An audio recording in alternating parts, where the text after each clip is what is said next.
Et si nous pouvions remonter le temps jusqu'à un monde antérieur aux dinosaures, où d'étranges créatures aux crocs de sabre régnaient sur une planète unifiée? Quels secrets le passé nous révélerait-il si nous voyagions au Permien, lorsque les ancêtres des mammifères dominèrent la Terre sous des formes qui aujourd'hui ressemblent à un rêve fiévreux? Chers voyageurs du temps, aujourd'hui nous entamons une odyssée vers la dernière période du Paléozoïque. Un voyage pour découvrir comment les bêtes les plus létales d'une ère oubliée, dotées d'adaptations extraordinaires et d'une férocité sans égale, ont régné dans un monde sur le point de changer à jamais. Une histoire d'évolution, de domination et de la plus grande catastrophe que la vie ait jamais affrontée. Imagine un supercontinent où des déserts brûlants s'étendent à perte de vue, où des créatures à voile dorsal se chauffent au soleil dans des marais primordiaux, et où des prédateurs aux crocs comme des dagues guettent dans l'ombre. Une lignée de bêtes qui allait changer l'histoire de la vie sur Terre. Dans cette traversée, nous explorerons comment sont apparus les thérapsides, ces reptiles mammaliens qui donneraient finalement naissance aux mammifères, ce qui les a rendus si prospères, et comment leur règne s'est terminé dans l'apocalypse la plus dévastatrice que notre planète ait jamais connue. Et avant d'entrer dans ce voyage au Permien profond, n'oublie pas de laisser ton like et de t'abonner à la chaîne pour ne manquer aucune merveille du temps. Merci, et que le voyage commence. La naissance de la Pangée, le monde du Permien inférieur. Imagine un monde en transformation radicale. Une planète où les masses continentales, après des millions d'années de dérive, finissent par entrer en collision pour former le plus grand supercontinent que la Terre ait jamais connu. C'est ainsi que commença le Permien, il y a environ 299 millions d'années, dernière période de l'ère paléozoïque. Le Permien inférieur hérita d'un monde qui se remettait encore de la glaciation du Carbonifère. De vastes calottes glaciaires couvraient les régions polaires, surtout dans l'hémisphère sud, où le supercontinent du Gondwana était centré sur le pôle sud. Le niveau de la mer était bas, et une grande partie des plateaux continentaux se trouvaient exposés à l'air libre. Mais la caractéristique la plus déterminante de cette époque était l'achèvement presque total de la Pangée. La collision entre la Laurasie, qui incluait ce qui est aujourd'hui l'Amérique du Nord, l'Europe et une partie de l'Asie, et le Gondwana, Amérique du Sud, Afrique, Inde, Australie et Antarctique, engendrait d'immenses chaînes montagneuses. Les monts Oural, dressés comme une gigantesque colonne vertébrale entre l'Europe et l'Asie, atteignaient des hauteurs supérieures à 10 km, comparables à l'Himalaya moderne. Plus au sud, les Appalaches s'élevaient également, majestueuses, résultat de la collision entre l'Amérique du Nord et l'Afrique. Ce supercontinent avait la forme d'un gigantesque C, avec un immense golfe sur son flanc oriental, la mer de Thétis. Le reste de la planète était recouvert par un océan global appelé Pantalassa, la mer universelle. La configuration de la Pangée aurait des conséquences profondes sur le climat et sur la vie. Le climat du Permien inférieur était extrêmement varié.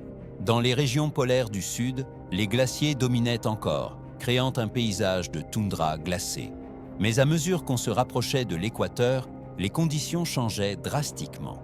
Les côtes de la mer de Thétis jouissaient de climats tempérés avec des pluies régulières, soutenant d'exubérantes forêts marécageuses. Cependant, l'immense intérieur de la Pangée racontait une autre histoire. Loin de toute masse d'eau capable de modérer les températures, ces régions connaissaient des conditions extrêmes. Des étés brûlants dépassant les 40 degrés C et des hivers brutaux descendant bien en dessous de zéro. L'absence d'océan proche signifiait aussi une faible humidité, créant de vastes déserts rouges s'étendant sur des milliers de kilomètres. La végétation reflétait cette diversité climatique. Dans les zones humides près des côtes et des vallées fluviales, les forêts du Carbonifère persistaient encore, quoique en recul. D'immenses fougères arborescentes, Lycophyta, des prêles monumentales, Calamites, et les premiers arbres à graines dominaient ces écosystèmes.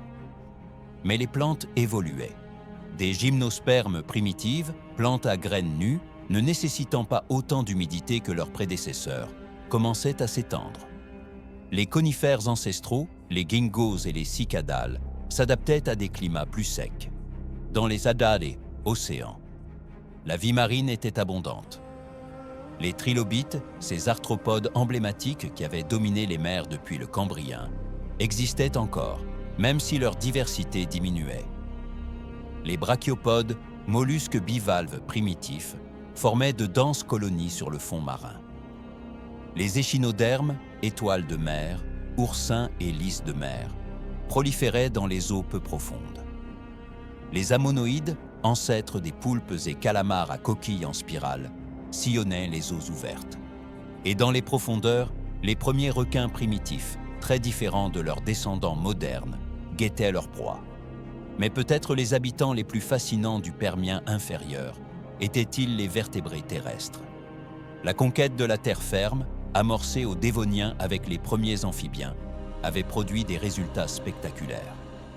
Les amphibiens temnospondyles, créatures à tête plate de la taille de crocodile, dominaient rivières et marécages.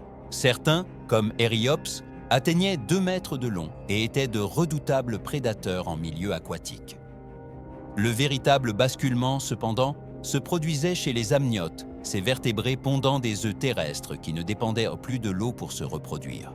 Ce groupe s'était divisé en 3 grands lignages, les synapsides, ancêtres des mammifères, les anapsides, incluant les tortues, et les diapsides, ancêtres des reptiles, dinosaures et oiseaux.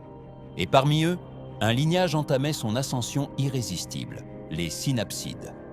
Ces reptiles mammaliens seraient les véritables souverains du Permien. Qui étaient ces créatures extraordinaires? Et qu'est-ce qui les rendait si prospères? Les pélicosaures, les premiers conquérants. Au Permien inférieur, les forêts marécageuses et les plaines alluviales de ce qui est aujourd'hui l'Amérique du Nord étaient dominées par un groupe extraordinaire de synapsides, les pélicosaures. Ces animaux représentent une étape cruciale dans l'évolution vers les mammifères, même s'ils étaient très différents de tout mammifère moderne. Le pélicosaure le plus iconique et sans doute le plus reconnaissable de toute la faune permienne était Dimétrodon.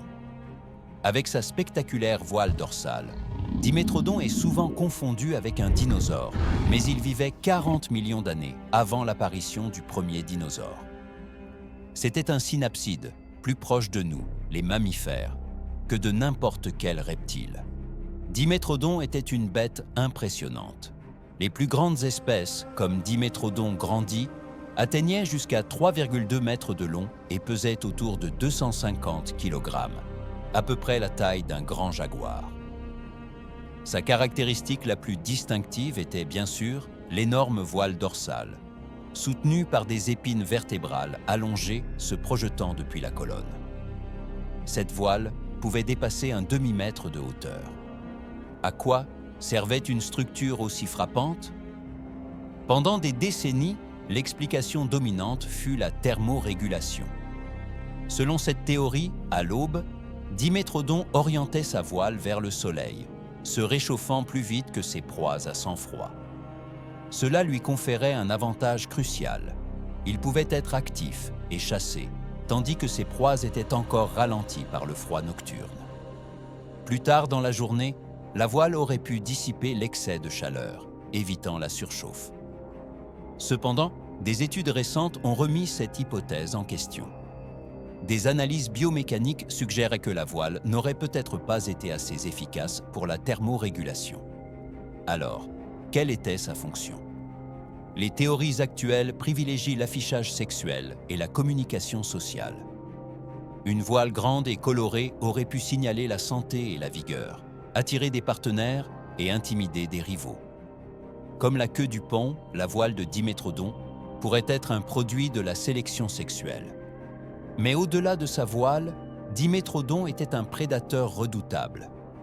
Son nom signifie « dent de 2 mesures », en référence à une dentition différenciée. Contrairement à la plupart des reptiles, qui ont des dents uniformes, Dimétrodon possédait plusieurs types de dents spécialisées, des incisives pour couper, de grands canines acérés pour perforer, et des dents postérieures pour déchirer la chair. Cette hétérodontie est une caractéristique mammalienne, et Dimétrodon l'avait développée bien avant l'existence des vrais mammifères. Ses mâchoires étaient puissantes, capables de s'ouvrir largement pour infliger des morsures dévastatrices. Les canines supérieures pouvaient atteindre 7 cm de long, parfaites pour percer la peau épaisse de ses proies. Dimétrodon chassait une grande variété d'animaux, amphibiens temnospondyles, petits reptiles, requins d'eau douce comme Xenacanthus, et même d'autres pélycosaures plus petits. Dimétrodon n'était pas seul, il partageait son monde avec d'autres pélycosaures, dont certains herbivores. Edaphosaurus, superficiellement semblable à Dimétrodon avec sa propre voile dorsale, un exemple d'évolution convergente, était un herbivore se nourrissant de plantes. Sa voile avait des épines avec des protubérances transversales, lui donnant un aspect distinctif de râteau. Avec de petites dents aplaties spécialisées pour broyer la végétation fibreuse, Edaphosaurus comptait parmi les premiers grands vertébrés terrestres à adopter une alimentation entièrement herbivore. Les pélycosaures dominèrent les écosystèmes terrestres du Permien inférieur pendant plus de 25 millions d'années. Ils furent les superprédateurs incontestés de leur temps. Mais leur règne allait finir. À mesure que le Permien avançait vers sa phase moyenne, les conditions climatiques changeaient. Les glaciers reculaient, le monde se réchauffait, la végétation se transformait. Et avec ces changements apparut un nouveau groupe de synapsides, plus avancés, plus diversifiés et encore plus prospères, les thérapsides. L'ascension des thérapsides, la révolution du Permien moyen. Le Permien moyen, s'étendant d'environ 273 à 260 millions d'années, fut témoin d'une transformation fondamentale de la vie terrestre. Le climat devint progressivement plus chaud et plus sec. Les glaciers qui avaient recouvert le pôle sud durant le Carbonifère et le Permien inférieur reculèrent puis disparurent. Le niveau de la mer remonta légèrement, mais les vastes étendues continentales de la Pangée restèrent exposées.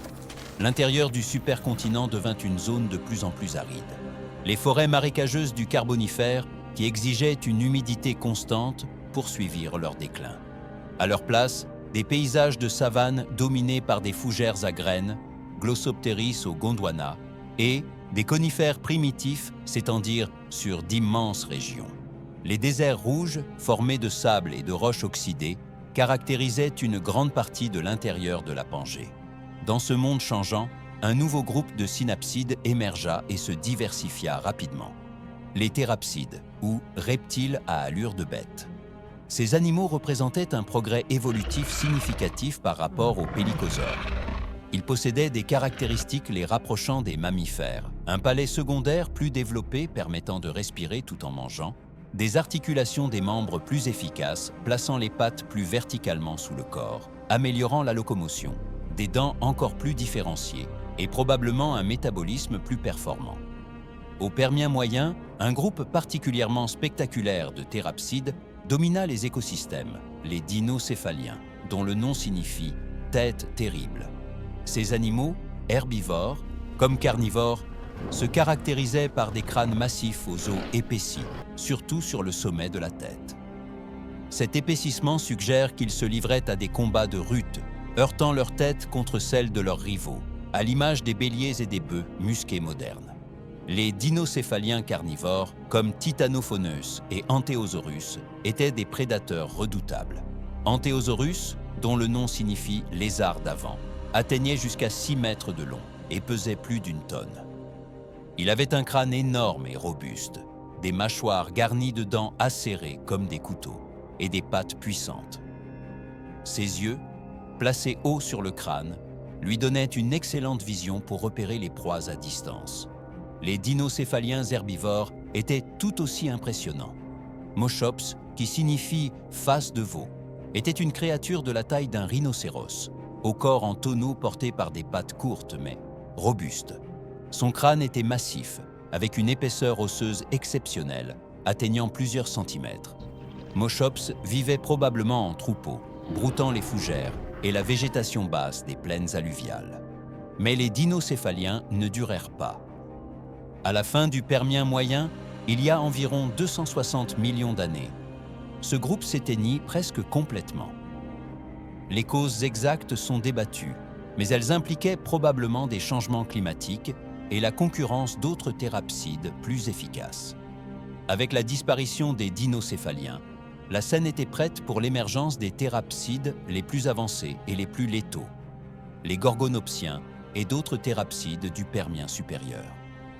Quel nouveau prédateur occuperait la niche laissée vacante par les dinocéphaliens? Et qu'est-ce qui rendait ces nouveaux chasseurs si particuliers? Les gorgonopsiens, les prédateurs ultimes du Permien supérieur. Le Permien supérieur, d'environ 260 à 252 millions d'années, fut l'âge d'or des thérapsides. Le climat était globalement chaud, avec des variations saisonnières marquées. L'intérieur de la Pangée était majoritairement aride, mais les régions côtières et les vallées fluviales soutenaient des écosystèmes riches et diversifiés. Et dans ces paysages, un groupe de prédateurs atteignit le sommet de l'évolution des synapsides avant les mammifères, les gorgonopsiens. Le nom Gorgonopsia signifie « visage de Gorgone », en référence aux terribles gorgones de la mythologie grecque dont le regard pétrifiait. Et sans doute, le visage d'un gorgonopsien devait être terrifiant pour toute créature du Permien. Les gorgonopsiens furent les premiers animaux terrestres à développer de véritables dents de sabre. Bien avant les célèbres félins à dents de sabre du Cénozoïque, bien avant les dinosaures, les gorgonopsiens perfectionnèrent cette arme létale. Leurs canines supérieures étaient extraordinairement longues, tranchantes, aplaties latéralement comme des lames, avec des bords dentelés pour couper la chair avec une efficacité dévastatrice. Le plus grand et le mieux connu des gorgonopsiens était Inostransevia, nommé en l'honneur du géologue russe Alexandre Inostrantsev. Des fossiles de ce géant ont été trouvés dans le nord de la Russie, et plus récemment aussi en Afrique du Sud, ce qui témoigne de sa large répartition à travers la Pangée. Inostransevia était une bête véritablement impressionnante. Il atteignait jusqu'à 3,5 mètres de long du museau à la queue, avec une hauteur au garrot d'environ 1,5 mètre. Il pesait entre 200 et 400 kg, comparable à un grand lion mâle. Mais le plus remarquable était son crâne, jusqu'à 60 cm de long, étroit, armé de crocs atteignant 15 cm au total, moitié couronne, moitié racine. Ces crocs étaient des armes spécialisées. Des études biomécaniques ont révélé que, même si les mâchoires d'Inostransevia ne pouvaient pas générer une force suffisante pour broyer les os, comme certains félins modernes, elles pouvaient s'ouvrir à un angle extraordinairement large, plus de 90 degrés. Cela lui permettait d'utiliser ses crocs de sabre d'une manière similaire à ce qu'on imagine pour Smilodon. Ouvrir largement la bouche et utiliser les puissants muscles du cou pour enfoncer les crocs dans des zones vitales de la proie, comme le cou ou le ventre, infligeant des blessures massives et provoquant une hémorragie rapide. Les proies d'Inostransevia incluaient les grands herbivores du Permien supérieur. Le plus commun était Scutosaurus, un pareiasaure, un type de reptile anapside, de la taille d'une vache, au corps robuste et à la peau épaisse couverte d'ostéodermes, plaques osseuses. Bien que Scutosaurus fût bien protégé, il ne faisait pas le poids face à un Inostransevia. Adulte, le gorgonopsien chassait probablement à l'affût, utilisant sa puissance et ses crocs pour soumettre même les proies les plus grandes et les plus robustes. D'autres gorgonopsiens occupaient différentes niches écologiques. Lycaenops, dont le nom signifie « face de loup », était plus petit, environ 1 à 1,2 mètres de long. Il était plus agile et chassait probablement des proies de taille moyenne, peut-être en groupe, à la manière des loups modernes. Rubigea, d'Afrique du Sud, était l'un des gorgonopsiens les plus robustes, avec un crâne massif et large, capable de morsures extrêmement puissantes. Mais les gorgonopsiens n'étaient pas les seuls prédateurs du Permien supérieur. Ils partageaient leur monde avec les thérocéphales, thérapsides carnivores plus petits mais tout aussi dangereux, et avec les cynodontes, petits thérapsides qui donneraient naissance aux véritables mammifères. Les cynodontes du Permien supérieur, comme Procinosuchus et Dvinia, étaient des créatures de la taille de chat ou de belette, probablement nocturnes et insectivores, vivant discrètement à l'ombre des géants. Les gorgonopsiens possédaient aussi d'autres caractéristiques notables. Contrairement aux reptiles typiques, leurs membres étaient positionnés plus verticalement sous le corps, améliorant l'efficacité locomotrice. Ils n'étaient pas des coureurs d'endurance, mais pouvaient réaliser des accélérations explosives sur de courtes distances. Leurs pieds portaient des griffes tranchantes pour accrocher le sol et saisir les proies. Un débat fascinant entoure les gorgonopsiens. Avaient-ils des poils? Il n'existe pas de preuves fossiles directes. Les poils se fossilisent rarement. Mais leur position évolutive proche des mammifères, combinée à la découverte d'empreintes de peau sans écailles chez d'autres thérapsides et à la découverte de poils fossilisés dans des coprolites du Permien, suggère qu'au moins certains thérapsides avancés pouvaient avoir un pelage primitif. Si c'était le cas, les gorgonopsiens auraient été des créatures vraiment étranges, des reptiles mammaliens à crocs de sabre, peut-être couverts de poils, errant dans les paysages du Permien supérieur. Le monde du Permien supérieur était riche et diversifié, avec des écosystèmes complexes soutenus par une variété d'herbivores et de prédateurs. Les gorgonopsiens régnaient au sommet de la chaîne alimentaire, chasseurs suprêmes dans un monde qui avait mis des centaines de millions d'années à évoluer. Mais tout allait basculer. Un cataclysme approchait, si dévastateur qu'il allait presque effacer toute vie complexe de la face de la Terre. La grande mortalité, l'apocalypse Permien-Trias. Et puis, il y a environ 252 millions d'années, il se passa quelque chose qui changea le cours de la vie sur Terre, plus profondément que n'importe quel autre événement de toute son histoire. Ce qui allait arriver n'a pas d'équivalent. Ce fut l'extinction de masse la plus dévastatrice que notre planète ait jamais connue. L'extinction Permien-Trias, connue sous un nom à la hauteur de sa magnitude, la grande mortalité. Pour saisir l'ampleur de cette catastrophe, regardons les chiffres, froids et glaçants. Environ 96% de toutes les espèces marines disparurent. 70% des vertébrés terrestres s'éteignirent. Environ 83% de tous les genres biologiques furent effacés de l'existence. C'est la seule extinction de masse connue, au cours de laquelle même les insectes subirent une mortalité catastrophique, perdant environ 30% de leurs ordres. Les trilobites, ces arthropodes iconiques qui avaient survécu à toutes les crises précédentes pendant plus de 270 millions d'années, s'éteignirent définitivement. Qu'est-ce qui provoqua un tel apocalypse? La réponse est complexe et implique probablement plusieurs facteurs s'alimentant mutuellement, dans une spirale mortelle. Mais l'élément déclencheur principal semble avoir été volcanique, à une échelle qui défie l'imagination. Dans ce qui est aujourd'hui la Sibérie, il y a 252 millions d'années, commença l'un des épisodes volcaniques les plus colossaux des 500 derniers millions d'années, les trappes de Sibérie, du suédois trappe, escalier, en raison de l'aspect en marche des strates de basalte. Pendant plus d'1 million d'années, avec des pics d'activité particulièrement intenses, d'immenses fissures dans la croûte terrestre vomirent des quantités astronomiques de lave basaltique. Le volume de lave est littéralement inimaginable, assez pour recouvrir plus de 3 millions de kilomètres carrés d'une couche de basalte, atteignant plusieurs kilomètres d'épaisseur par endroit.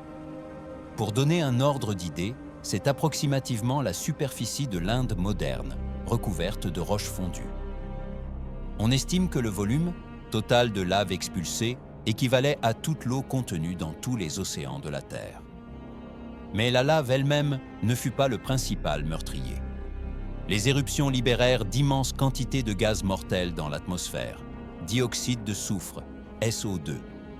Ce gaz réagit avec la vapeur d'eau, formant de l'acide sulfurique. Résultat, des pluies acides à l'échelle planétaire. Les océans s'acidifièrent rapidement, dissolvant les coquilles de carbonate de calcium d'innombrables organismes marins. Sur Terre, les pluies acides empoisonnèrent les sols et brûlèrent la végétation. Dioxyde de carbone, CO2. Les éruptions injectèrent d'énormes quantités de CO2 dans l'atmosphère. Normalement, le CO2 se recycle via le cycle du carbone à l'échelle géologique, mais la vitesse et la magnitude des émissions dépassèrent à la capacité de la planète à l'absorber. Résultat, un réchauffement global incontrôlé. Les températures moyennes globales grimpèrent de 5 à 10 degrés Celsius au-dessus des niveaux précédant les éruptions. Dans certaines régions équatoriales, les températures moyennes auraient pu atteindre 35-40 degrés Celsius, avec des pics diurnes encore plus élevés. de telles températures étaient létales pour la majorité des grands vertébrés terrestres.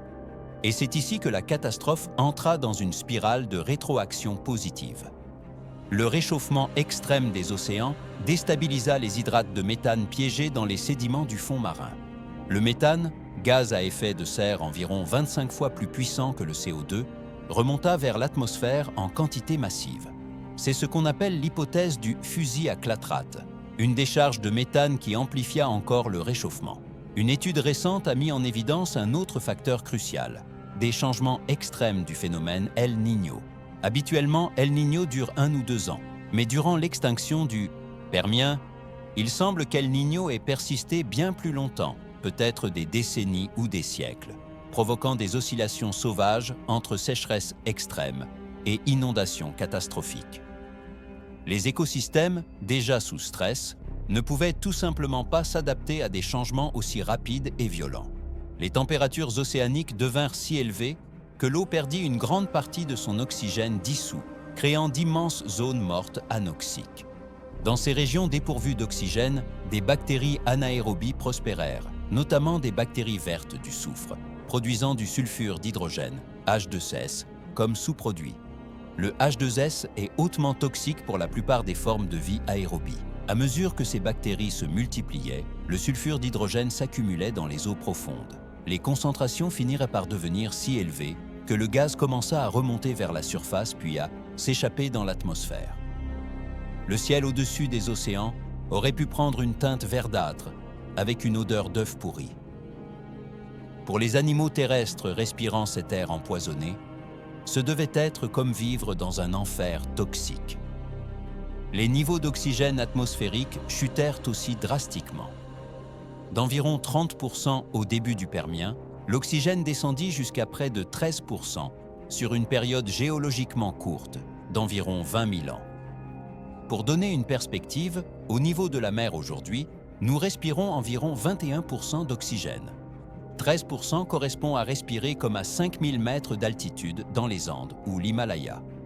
Les grands animaux, aux besoins métaboliques élevés, ne pouvaient tout simplement pas obtenir assez d'oxygène pour fonctionner. Sur Terre, la dévastation fut totale. La végétation s'effondra à l'échelle globale. Les forêts moururent, remplacées par des paysages désolés dominés par des champignons se nourrissant de matière organique en décomposition. Les dépôts fossiles de cette époque montrent une zone à champignons où la végétation normale disparaît et où les champignons règnent brièvement. Avec l'effondrement des plantes, les chaînes alimentaires se désintégrèrent depuis la base. Les grands herbivores, comme Mochops et Scutosaurus, moururent de faim. Et sans herbivores, les prédateurs comme Inostrancevia n'avaient plus rien à chasser. Les gorgonopsiens, ces magnifiques chasseurs qui avaient dominé pendant des millions d'années, furent complètement anéantis. Pas une seule espèce de gorgonopsien ne survécut à la limite Permien-Trias. Les océans devinrent des cimetières. Les récifs coralliens disparurent presque complètement. Les trilobites s'éteignirent pour toujours.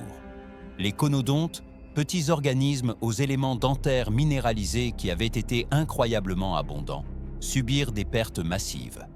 Les ammonoïdes, mollusques à coquilles en spirale, furent réduits à 2 genres survivants à peine, sur plus de 100 avant la crise. L'extinction ne fut pas instantanée. Les preuves géologiques suggèrent qu'elle se produisit en pulsations, possiblement 3 phases principales de mortalité étalées sur plusieurs centaines de milliers d'années. Mais même à l'échelle géologique, cela fut extraordinairement rapide. Et ses effets furent incomparablement dévastateurs. Quand la poussière finit par retomber, quand les éruptions cessèrent et que le climat commença à se stabiliser lentement, la Terre était devenue un monde fantomatique. Environ 5% seulement des espèces existantes à la fin du Permien survécurent pour voir l'aube du Trias. Des écosystèmes ayant mis des centaines de millions d'années à évoluer furent détruits en un clignement géologique. Mais la vie, comme toujours, est tenace. Même au cœur de la pire catastrophe qu'elle ait jamais affrontée, quelques survivants s'accrochèrent à l'existence. Qui étaient-ils? Et comment allaient-ils reconstruire le monde? Les survivants, des héros improbables dans un monde brisé. Dans le monde désolé du Trias inférieur, il y a environ 251 millions d'années, la vie était au plus bas. Les paysages étaient dominés par des déserts rouges, des rivières intermittentes et quelques rares taches de végétation résistante. Les océans étaient en grande partie stériles, avec peu d'espèces et des réseaux trophiques extrêmement simples. C'était un monde de survivants, pas de conquérants. Alors, qui a réussi à survivre à la grande mortalité? Le schéma de survie fut clair. Plus tu étais petit et moins tu étais spécialisé, meilleures étaient tes chances. Les grands animaux spécialisés, comme les gorgonopsiens et les grands herbivores, disparurent presque totalement. Mais certains groupes plus petits, plus flexibles et moins exigeants énergétiquement réussirent à franchir le filtre. Le survivant le plus emblématique et le plus abondant du Trias inférieur fut l'Istrosaurus, un dicynodonte, un type de thérapside herbivore. Son nom signifie « lézard-pelle », en référence à son museau large et aplati, muni de 2 défenses proéminentes et d'un bec corné qu'il utilisait pour arracher la végétation. De la taille d'un gros porc, l'Istrosaurus était robuste et adaptable. Des fossiles de l'Istrosaurus ont été trouvés en Afrique du Sud, en Inde, en Chine, en Russie et en Antarctique. Cette distribution mondiale est possible parce que la Pangée existait encore comme un supercontinent unifié, permettant aux espèces de se disperser partout. Dans certains dépôts du Trias inférieur, l'Istrosaurus représente jusqu'à 95% de tous les fossiles de vertébrés terrestres, preuve de son incroyable succès post-extinction. Pourquoi l'Istrosaurus survécut-il quand tant d'autres moururent? Plusieurs caractéristiques, lui, donnèrent un avantage. Taille modérée, ni trop grand, donc moins de nourriture nécessaire, ni trop petit, donc moins vulnérable à la prédation. Régime flexible. Il pouvait se nourrir de diverses plantes, y compris une végétation résistante de faible qualité que d'autres herbivores auraient rejetée. Capacité à creuser. Ses membres antérieurs étaient adaptés au fouissage, lui permettant de construire des terriers pour se protéger des températures extrêmes et des conditions hostiles. Possible semi-aquaticité. Certains paléontologues suggèrent que l'Istrosaurus passait du temps dans l'eau, ce qui lui aurait donné une protection supplémentaire contre les fluctuations thermiques. Les cynodontes, ces petits thérapsides ancêtres des mammifères, survécurent aussi. Au Permien supérieur, ils étaient restés discrets, vivant à l'ombre des grands prédateurs. Mais leur petite taille, leur métabolisme plus efficace et leur probable activité nocturne leur permirent de survivre là où les géants périrent. Trinaxodon, un cynodonte du Trias inférieur, avait la taille d'un petit chat. Il possédait un corps élancé, des membres agiles et des dents différenciées. Des indices fossiles suggèrent qu'il pouvait avoir des moustaches, vibrisses et peut-être des poils, des caractéristiques clairement mammaliennes. Il vivait dans des terriers, comme l'atteste la découverte de fossiles de Trinaxodon, en position de repos à l'intérieur de tunnels fossilisés. Les amphibiens temnospondyles passèrent également l'épreuve. Ces grands amphibiens à tête plate, rappelant des crocodiles, vivaient dans des rivières et des lacs. Leur mode de vie aquatique ou semi-aquatique leur offrait une certaine protection contre les conditions terrestres extrêmes. L'eau agissait comme un tampon thermique, maintenant des températures plus stables. Chez les reptiles, certains groupes survécurent. Les archosaures primitifs, ancêtres des crocodiles, dinosaures et oiseaux, étaient encore petits au Trias inférieur, mais commenceraient leur radiation évolutive dans les millions d'années suivantes. Certains petits diapsides insectivores survécurent également. Dans les océans, la récupération fut encore plus lente. Les rares survivants incluaient certains poissons, quelques bivalves simples et certains échinodermes. Les récifs coralliens, qui avaient été des écosystèmes vibrants au Permien, disparurent complètement et ne se rétabliraient pas avant des millions d'années. Le schéma général était clair. La survie favorisait les généralistes plutôt que les spécialistes, les petits plutôt que les grands, et ceux capables de se réfugier des conditions extrêmes, sous terre ou dans l'eau. La récupération des écosystèmes fut extraordinairement lente. Alors qu'après d'autres extinctions de masse, la vie se rétablissait en 1 à 3 millions d'années, après la grande mortalité, il fallut entre 5 et 10 millions d'années pour retrouver des niveaux comparables de biodiversité. Certains écosystèmes, comme les récifs coralliens complexes, ne se reconstitueraient pleinement qu'au Jurassique, plus de 50 millions d'années après. Au Trias inférieur, l'Hystrosaurus et ses compagnons survivants vivaient dans un monde sombre. Mais leur simple existence garantissait que l'histoire de la vie continuerait. Et de ces humbles survivants émergeraient les lignages qui domineraient le Mésozoïque, les archosaures qui donneraient naissance aux dinosaures, et les cynodontes qui évolueraient vers les premiers vrais mammifères. Les grands prédateurs du Permien, Dimétrodon, Inostrancevia et tous les gorgonopsiens avaient disparu à jamais. Mais leur héritage évolutif persistait chez les cynodontes survivants. L'histoire des synapsides ne s'acheva pas avec la grande mortalité. Elle emprunta simplement un autre chemin qui, après 200 millions d'années supplémentaires, mènerait à l'ère des mammifères et, finalement, à nous. L'héritage, leçon d'un monde perdu. En regardant en arrière ce voyage épique à travers le Permien, de la naissance de la Pangée jusqu'à la plus grande catastrophe que la vie ait connue, quelles leçons pouvons-nous tirer des bêtes létales qui dominaient ce monde perdu? Première leçon, la spécialisation est une arme à double tranchant. Les pélycosaures, les dinocéphaliens et surtout les gorgonopsiens étaient magnifiquement adaptés à leurs environnements. Pendant des dizaines de millions d'années, cette spécialisation leur permit de dominer. Mais lorsque les conditions changèrent brutalement, ces mêmes spécialisations devinrent des chaînes qui les entraînèrent vers l'extinction. Les survivants furent les généralistes, des animaux plus petits, moins spécialisés, capables d'exploiter plusieurs sources de nourriture et de refuge. Deuxième leçon, la taille a un coût. Les grands prédateurs comme Inostrancevia et les grands herbivores comme Moschops nécessitaient d'énormes quantités de nourriture pour soutenir leur corps massif. Lorsque les écosystèmes s'effondrèrent et que la nourriture devint rare, ils ne purent tout simplement pas survivre. Les petits cynodontes et le Lystrosaurus, d'une taille plus modeste, avec des besoins énergétiques moindres, purent subsister avec des ressources limitées.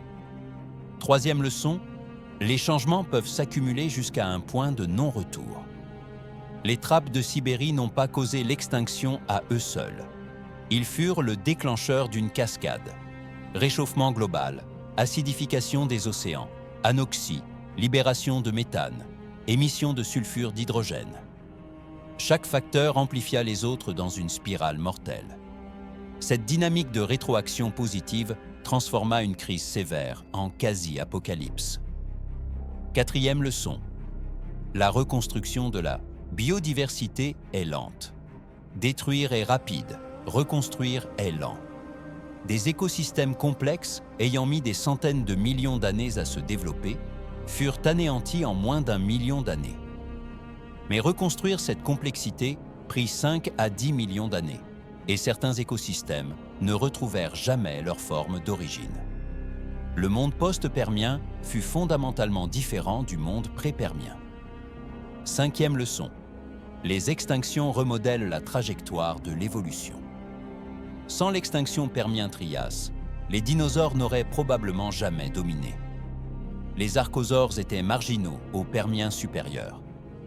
Mais l'élimination des gorgonopsiens et d'autres grands thérapsides prédateurs permit aux archosaures de se diversifier au Trias, produisant finalement les dinosaures qui domineraient pendant 165 millions d'années.